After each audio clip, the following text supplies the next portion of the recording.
Bienvenidos a esta semana en el Congreso, donde le presentamos un resumen de las actividades destacadas en la Cámara de Diputados, el Senado de la República y, por supuesto, la Comisión Permanente. Esta semana los legisladores se pronunciaron sobre la decisión del gobierno de Oaxaca de transformar el Instituto Estatal de Educación Pública. Además, se realizó la segunda mesa de diálogo intergubernamental sobre la implementación de la reforma educativa, a la que asistió el gobernador de Guerrero. Quédese con nosotros, comenzamos.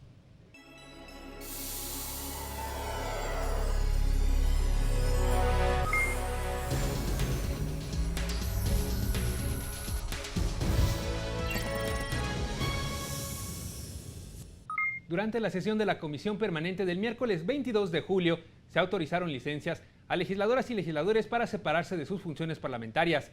Se presentaron y turnaron iniciativas de reformas, se ratificaron exhortos avalados por las comisiones de trabajo y se emitieron pronunciamientos sobre las elecciones en Chiapas, así como por el natalicio de don Gilberto Bosque Saldívar. Esta es la información. La Comisión Permanente del Honorable Congreso de la Unión manifiesta lo siguiente. 1. Respalda la decisión del Gobierno de Oaxaca de transformar los cimientos del Instituto Estatal de Educación Pública de Oaxaca por sus iniciales IEPO, dotándole de la autonomía indispensable para garantizar el derecho a la educación. Bueno, escuchábamos al senador Miguel Barbosa Huerta, quien pues explicó un punto de acuerdo con 5 resolutivos que aprobó la Comisión Permanente, esta decisión del gobierno de Oaxaca para transformar el Instituto Estatal de Educación Pública de Oaxaca. Esto es lo que mencionaba el presidente de la Comisión Permanente. Pero vamos a detallar cuáles son los otros resolutivos. Escuchábamos el primero con el senador Barbosa Huerta. Vamos a ver cuáles son los otros resolutivos avalados en este punto de acuerdo.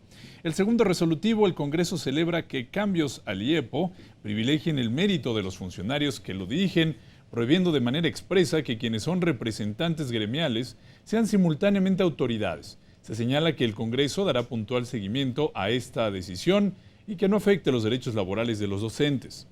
En otro resolutivo se reitera que la implementación de la reforma educativa requiere una alianza equitativa entre maestros y estudiantes, padres de familia, sociedad civil y autoridades para cristalizar el derecho humano a una educación de calidad. Se hace un exhorto al Ejecutivo Federal para que coadyuve con las acciones y políticas a su alcance para garantizar la instrumentación y el cumplimiento de los objetivos previstos en la reforma educativa.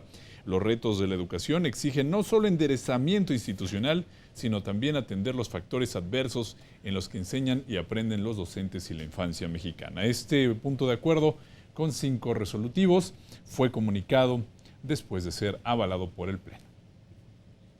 Los grupos parlamentarios con representación ante la Comisión Permanente subieron a tribuna para hablar sobre este punto de acuerdo del decreto estatal que buscará reestructurar el Instituto Estatal de Educación Pública de Oaxaca y mostraron su respaldo al gobierno del estado al señalar que se busca apuntalar la reforma educativa. El Partido Verde Ecologista de México celebra la decisión del gobierno de Oaxaca y en particular también la decisión del gobierno de la República de apoyar este esfuerzo de tener en Oaxaca un nuevo Instituto Estatal de Educación. Qué bueno que arrancamos con Oaxaca, donde el problema ha sido mayúsculo, pero tenemos la obligación, si tiene buen destino y tiene buena concreción, esta decisión que ha tomado el gobierno federal, y subrayo, el gobierno de Gabino Cue, esta decisión, darle un buen ejemplo al resto de las entidades de cómo tenemos que avanzar en materia educativa. La decisión de ayer es apenas el primer paso de muchas cosas por venir. En el corto plazo, al menos 5 de ellas. A partir de la instalación del nuevo instituto, que estará sectorizado en la gubernatura, cuyo órgano de gobierno lo encabezará el gobernador Gabino Cue y cuyos mandos sindicales regresarán a la vida docente. Se agotaron instancias de mediación, recursos de interlocución en una tolerancia que en otro tiempo los mexicanos hubiéramos reclamado y que seguimos reclamando como una herida de nuestra historia. Hoy el mandato es aplicar, y eso lo veremos que lo haga todo México como en su mayoría lo ha venido haciendo, el modelo educativo en Oaxaca, y en cualquier entidad federativa. Legisladores de distintos grupos parlamentarios en tribuna se pronunciaron sobre las elecciones realizadas en el estado de Chiapas.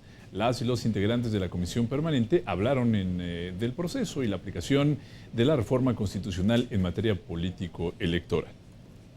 En donde se estableció con toda claridad las reglas bajo las cuales iban a llevar los procesos electorales, federales y locales, donde se establecieron y se dieron todo tipo de herramientas para que las autoridades electorales cuiden de manera precisa todas las elecciones. Y Chiapas no fue la excepción.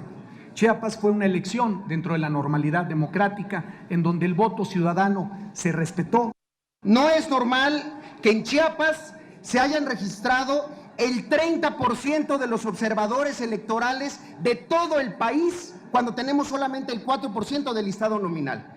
Y menos normal es que de esos observadores electorales, 100 hayan sido revocados sus nombramientos por parte del INE porque se descubrió que formaban parte de una operación electoral del Partido Verde. Eso tampoco es normal. En las últimas horas se ha unido el PAN, el PRD, Morena, para una sola definición que han tenido como chiapanecos. Más allá de los partidos políticos, lo que queremos es que se defienda el voto de los chiapanecos, que se respete lo que se dijo por parte de los chiapanecos en las urnas. Pero lo más delicado, y yo quisiera ser insistente, es el hecho de que menospreciemos la inteligencia y la dignidad de 1.800.000 chiapanecos que acudieron a votar, que fueron a las urnas, que expresaron su voluntad, sugiriendo que ese 1.800.000 votos de los chiapanecos fueron manipulados, es algo que simplemente rechazamos enérgica y contundentemente desde esta tribuna. Los legisladores integrantes de la Permanente en tribuna hablaron sobre el natalicio y el 20º aniversario luctuoso de Gilberto Bosques Saldívar, quien fuera cónsul de México en Francia durante la Segunda Guerra Mundial. El diplomático mexicano, que también fue legislador, salvó cerca de 40,000 vidas al otorgar visas a ciudadanos europeos para poder llegar a México y escapar del fascismo y el nazismo. Hoy, el nombre de Gilberto Bosques Saldívar es sinónimo de dignidad, valentía y justicia.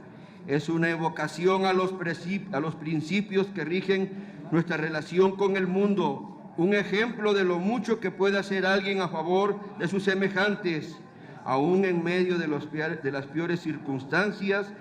Fue un hombre, un político, un profesor y un diplomático que vivirá por generaciones en el corazón de las familias de todas aquellas personas a quienes les salvó la vida y les brindó una perspectiva de futuro. La obra y el legado de don Gilberto Bosques son de alcance universal. Honrar a Gilberto Bosques es apenas natural para todos los legisladores mexicanos, pero especialmente para los que estamos interesados en los asuntos internacionales. Bosques es el emblema del legislador y del diplomático que llevó sus convicciones a la acción política tanto al interior como fuera del país. Su obra le valió numerosos reconocimientos como el que hoy hacemos, aunque el verdadero homenaje será el de aprender y difundir y promover y educar para sí y para todos y todas la defensa de la dignidad humana y por ende de los derechos humanos. Hombres como Gilberto Bosques Saldívar son los que hacen falta en el mundo para mejorar nuestra convivencia social y olvidar nuestras diferencias. Al término de las intervenciones, el Pleno de la Comisión Permanente guardó un minuto de silencio en memoria del diplomático y exlegislador mexicano. Y las y los integrantes en el Pleno de la Permanente avalaron conceder licencia para separarse de sus funciones legislativas por tiempo indefinido a los siguientes legisladores. Vamos a verlo en pantalla. Por parte del Grupo Parlamentario del Partido de Acción Nacional, al senador Javier Corral Jurado a partir del 16 de julio de este año 2015. Por la fracción del Partido de la Revolución Democrática, la senadora Alejandra Barrales Magdaleno a partir del 16 de julio del presente año, así como a la diputada Amalia Dolores García Medina a partir de este 20 de julio. El Pleno de la Comisión Permanente aprobó un punto de acuerdo de la segunda comisión por el cual este órgano legislativo se congratula por la reanudación de relaciones diplomáticas entre los gobiernos de Cuba y los Estados Unidos de Norteamérica, así como la apertura de sus respectivas embajadas en los territorios. Al respecto, también los grupos parlamentarios emitieron posicionamientos. Este momento histórico del restablecimiento de las relaciones entre Cuba y Estados Unidos debe ser también un momento de reflexión para el Estado mexicano sobre el papel que estamos jugando en la política exterior del hemisferio y en el concierto de las naciones, y para condenar enérgicamente y demandar el fin del bloqueo económico impuesto unilateralmente a la isla. Hay que reiterar que las políticas de terror y estrangulamiento económico han fracasado, aun cuando hay que citar que Obama trató en el 2014 de llevar democracia a la isla conforme su óptica. El grupo parlamentario del Partido del Trabajo hace votos por la reanudación plena de las relaciones de los pueblos cubano y estadounidense, que permitirá observar que por encima de los conflictos se debe imponer el beneficio social. Por ello, desde el Partido Verde Ecologista de México, celebramos la apertura de las embajadas y se hace un llamado a ambos países para que continúen trabajando para lograr la plena normalización de las relaciones bilaterales. El Estado mexicano no jugó un papel preponderante en esta reconciliación, cuando México estaba en el centro de esto, sobre todo en todos estos debates después de, en los 60, 70, todavía 80, México tenía una gran participación ahí, 90. ¿Qué fue lo que sucedió? Ahora los que generaron este acercamiento fue el gobierno de Canadá y el Papa Francisco. Que si bien celebramos el restablecimiento de las relaciones diplomáticas entre ambos países, entre estos países, y el fin de la Guerra Fría en la región, también seguiremos haciendo votos porque en toda América se transite hacia la plena consolidación de un sistema democrático con pleno respeto a las libertades políticas de los ciudadanos. Nuestro grupo parlamentario del PRI está abonando y seguirá abonando para que hayan mejores relaciones entre todos los países del mundo. Y hoy que México tiene la oportunidad de ser ese árbitro nuevamente moral, se congratula entre las relaciones que se están restableciendo entre Estados Unidos y Cuba. De manera separada, la Comisión Permanente aprobó sin discusión punto de acuerdo también de la primera comisión, por la que el Pleno de la Permanente solicita respetuosamente a las legislaturas de las entidades federativas, que aún no lo han hecho, que en el ámbito constitucional de sus competencias implementen reformas a su legislación civil o familiar, a fin de garantizar el reconocimiento del derecho del matrimonio igualitario entre personas del mismo sexo. En el Senado de la República se realizó una mesa de diálogo intergubernamental sobre la implementación de la reforma educativa con el gobernador de Guerrero. Toda la información sobre este encuentro al regresar del corte.